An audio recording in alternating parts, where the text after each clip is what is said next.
नमस्कार। Mind power, power मतलब शक्ति।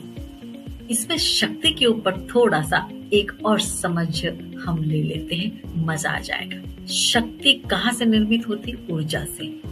फिर वक्त, समय और ऊर्जा ये अनंत होती है, ना तो इसके आदि है और ना अंत है, इसके लिए हम इसे अनंत कहते हैं। पर जैसे ही आप वक्त को सीमा में डाल देते हैं तो ऊर्जा उस सीमा के अंदर प्रवाह करती है और वह शक्ति में बदल जाती है और वो शक्ति से जीवन उत्पन्न होता है। और हम जीवित लोग, जिसे मैं सनातन और सनातन ईश्वर के बनाए हुए सनातनी कहती हूँ, वो शक्ति का इस्तेमाल करते हैं।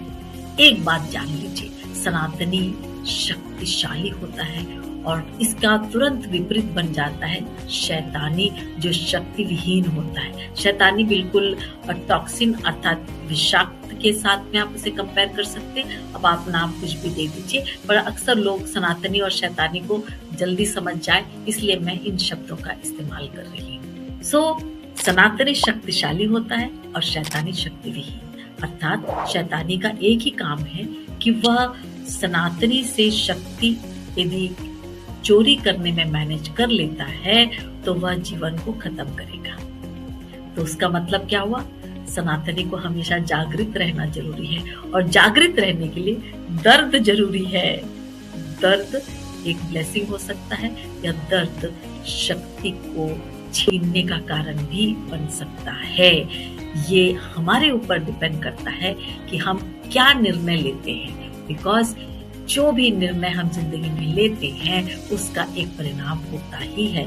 या तो हम शक्तिशाली रहेंगे या बीमार और लड़ाई से दर्द में बने रहेंगे। करेक्ट? तो देखिए, आज हम देखेंगे शक्तिशाली कैसे बनना है। शक्तिशाली बने रहने के लिए जागृत रहना जरूरी है और जागृत रहने के लिए दर्द जरूरी है और दर्द के लिए विष के अणु जरूरी है और विष के अणु थोड़ी मात्रा में हमारे शरीर में चाहिए, जो कि हमारी प्रतिरोधक कोशिकाओं को व्यायाम देती रहती हैं। देखिए कितना ब्यूटीफुल बैलेंस है। इसीलिए लोग जिंदगी को एक खेल या गेम भी कहते हैं। ये अमेजिंग है। इसमें हमेशा जागृत रहना जरूरी है सनातनी को। जिस पल हम सो जाते हैं, शैतानी हमारे पावर को लेकर हमारे ऊपर हावी हो सकता है। अगले बार जरूर फिर से मिलना। इसका और डिटेल जानने के लिए बहुत मजा आएगा। तब तक